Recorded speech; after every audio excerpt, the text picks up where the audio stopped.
Hi, friends. Welcome back. If you want real change in your life, and I mean real and serious change, get a passport. You can see the world. It can open up the doors to many countries. You can visit. You can eat new food. You can meet new people, hear different types of languages, learn there are different types of lifestyles out there. It just changes your perspective on everything. And something that I always notice when I have conversation with people, you can tell if someone's traveled or not. And I'm just telling you guys, get a passport, go see the world. It changes your view on everything. It changes your view on everything. Every now and then, someone sends me a picture that they got a copy of my book, and I always appreciate hearing that. And I'm sharing this also with you because if you hadn't read my book yet, I'll just say travel is a big part of the book and opening up the world. And this, it's not just the book; it's things that sort of reflect what's happened in my life that I try to share with you. And I know for some people, it's hard to imagine. For example, guys, this was just sent to me. Someone in our community noticed this. I guess it was on TV in Taiwan. For whatever reason, there's a Taiwan news station that just featured me on one of their programs. I'll show you quickly, but and I'll talk about it. But it's kind of funny. It's about Apple and the OpenAI thing. Have a listen. 新一轮的融资案，目前微软已经注资130亿美元。随着苹果退出，微软预计再投入10亿美元资金，融资案整体市值有望突破1000亿美元。Is why is Apple pulling out, right? Because I consider Apple to be, fairly astute in this kind of stuff. Remember, too, they also pulled, talking about Apple here, they also pulled out of investing in the electric car.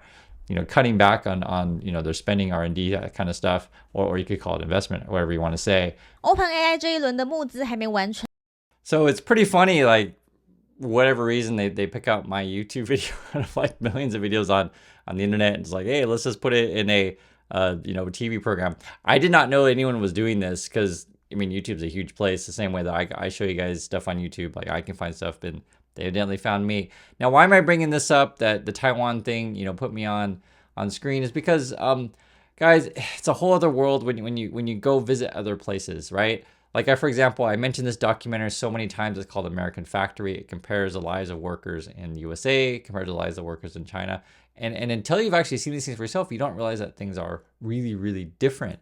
Like you may not know, guys, when I was teaching at Tsinghua University, this was in Beijing, it's a top school in the country, and in China, I was on TV. It was like one of the most popular programs in Hong Kong. It was called Phoenix TV. That's the name of the station. Yeah, I know you wouldn't know what it is, but if you've never heard of these kind of things, it doesn't mean anything to you at all. And this is sort of like I have to put stuff in context to explain my point of view on stuff, and I know it's a lot different.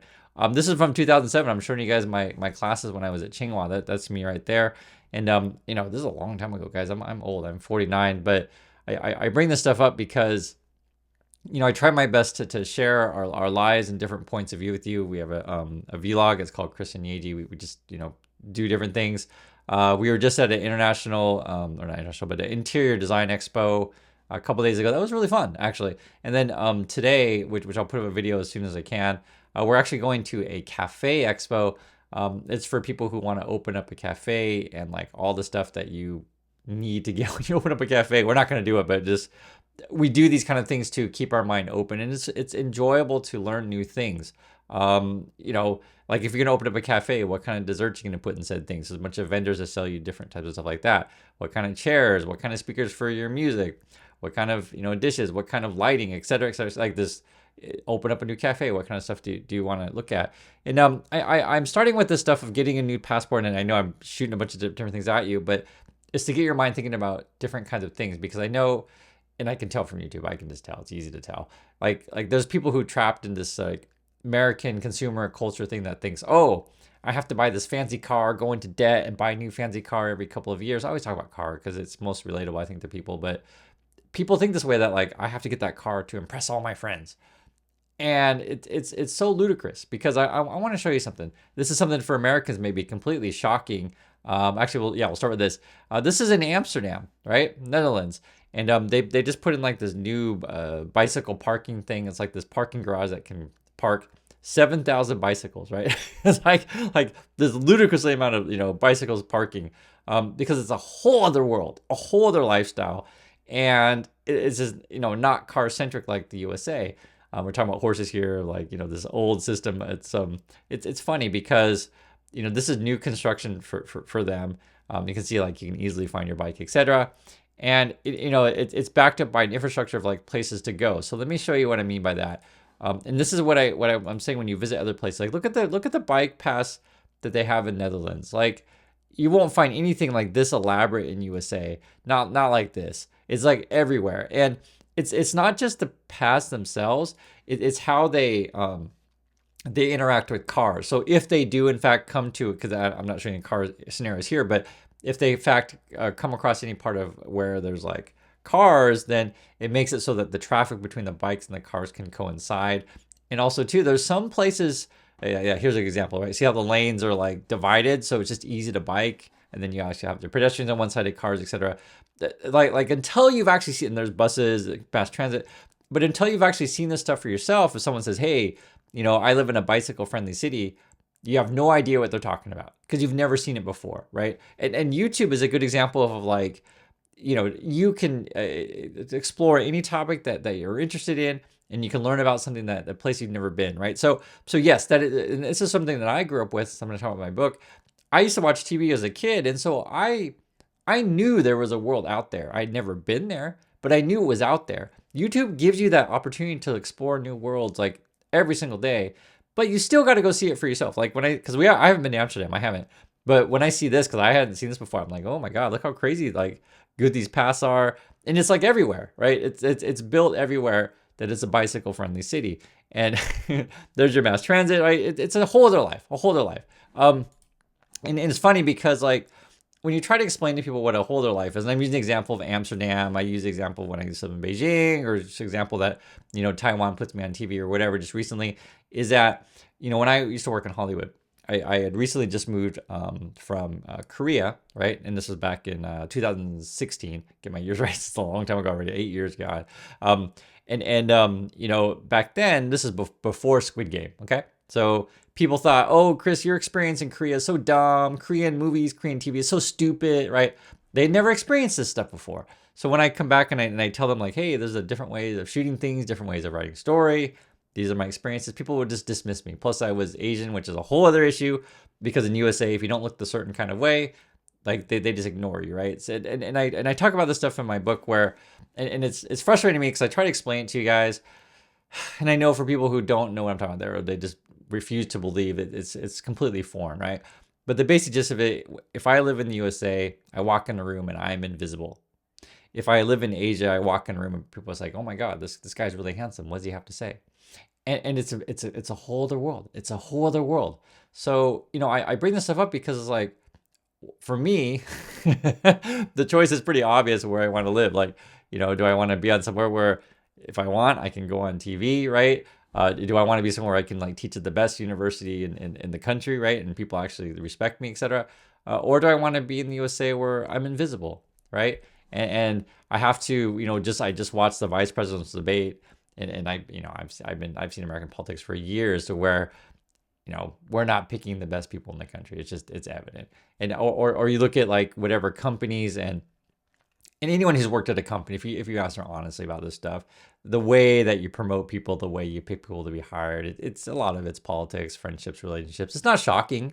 If you get to the higher levels of business, it's nothing shocking. But for whatever reason, we live this facade of it's like some sort of meritocracy. It's far from it, guys. And even when you go to Asia, again, it is not a meritocracy by any stretch. You got to have the right family, you have the right education, have the right connections, etc. And one of the things that I've kind of learned with these things is if you sort of get caught in the rat race, and what I mean by rat race is like, again, focus on, oh my God, I have to buy stuff all the time to impress other people and blah, blah, blah. Like your world becomes so small and you're only focused on that one little group of people that you're trying to make, thrilled. And what I'm trying to tell you guys, and I know it's kind of a convoluted message, but I try my best to express these complicated things. Get a passport, go see the world, find the place that makes sense for you, find the place that makes you the most happy and fulfilled. And it could be more than one place.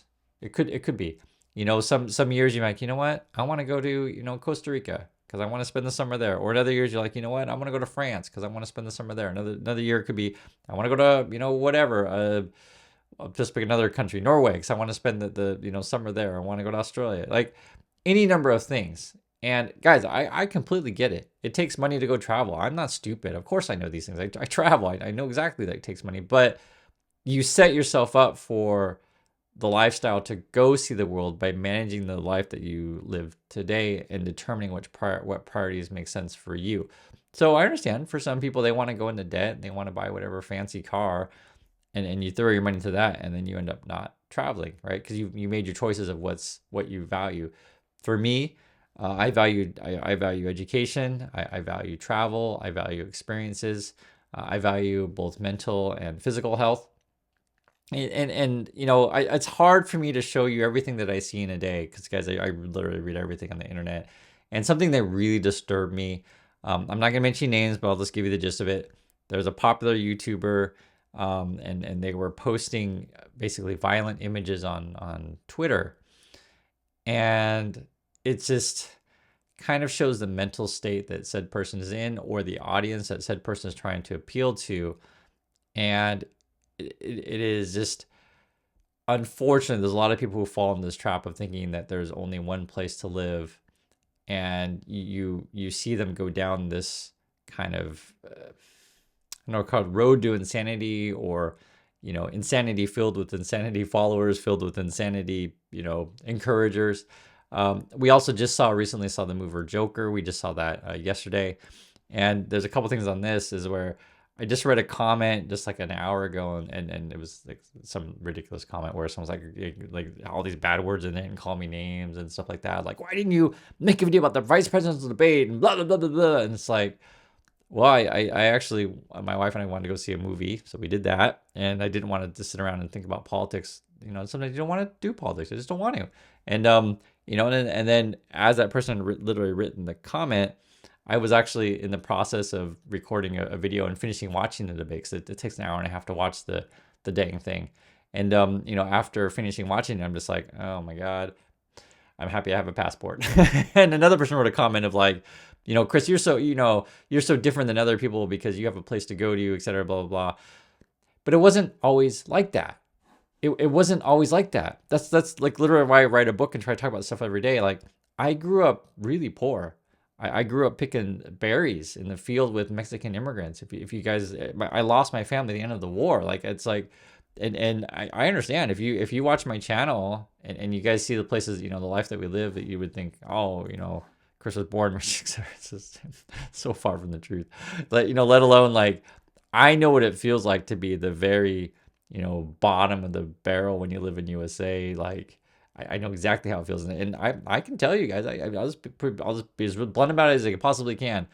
When you pick politicians to be vice president, you're not going to pick someone who looks like me. That's the USA. That's the USA, and not someone, for me, when I know I'm never going to be picked for any kind of thing like that. I'm just like, why would I want to stay? It's obvious to me. So, I know it's a combination of things. This is, and in fact, this is not even really an people say, oh, you're just so anti-American. It's actually not the case. It's more of go to the place that makes sense for you. Open up your mind. So for me, when I see that, they say this Taiwan station decides to just use my video, it's not unusual for me, right? In terms of like, I know why they would do it, and I know why American news outlet wouldn't pick someone that looks like me to go on, whatever, and just pick some random thing, because I've experienced this stuff. I've seen it in Hollywood where people just kind of dismiss me because of the way that I look. I know exactly how it is. I know exactly how it is, and I know how it is in USA, where again, popular YouTuber can be like freaking crazy, like crazy people, like really crazy people. And they get a lot of followers because, like, I think they're filled with this world of crazies that live in the small little world that think you have to buy this car to impress other people. When I'm telling you guys, a whole other thing is like, hey, there's a world out there where like bikes are cool. and guys, I've met a lot of people who have spent time in Amsterdam. I mean, a lot of my friends have gone there, and they always say they like it there. Everyone I've talked to says they really, really like it there. And when I see this kind of stuff, I can totally get that. I can totally get that. But but until you've say maybe Amsterdam's for you, maybe for other people everyone's gonna have a different place that makes sense for them, right? And it can be more than one place. Like for me, bicycle friendly places is fantastic, but can be more than one place, right? And they talk about how the roads are designed or whatever. But I don't know. I had this thing on my mind, and I just wanted to respond to various comments of, how people get down about whatever. And I just say, get a passport, go see the world, changes your view. You come back refreshed, right? Or even where you're living now. And it's not even like for you, say your permanent life, whatever. You don't even necessarily have to change the country per se. You just go to the city where there's the most happy people. And there are cities out there like that. There are vast differences in cities. There are vast differences in countries. And what happens to a lot of people is you think that the life that you're in today is the only life that ever exists, and there's no other life outside of it. And I'm telling you guys, there's a world out there where people ride bicycles safely and they can ride wherever they want. And I guess the answer would be, the secret of life is find your bicycle, whatever that means, and find the place that has the most, whatever that means for you, bicycles out there, and be around people who like bicycles. If you get my point on what the bicycle means, it's a metaphor if I have to explain it to you. But find the thing that really makes you happy, and go around those people who celebrate the same said thing, and where that can flourish. So that's my advice to you. I hope this makes sense, and I'll catch you on the next video.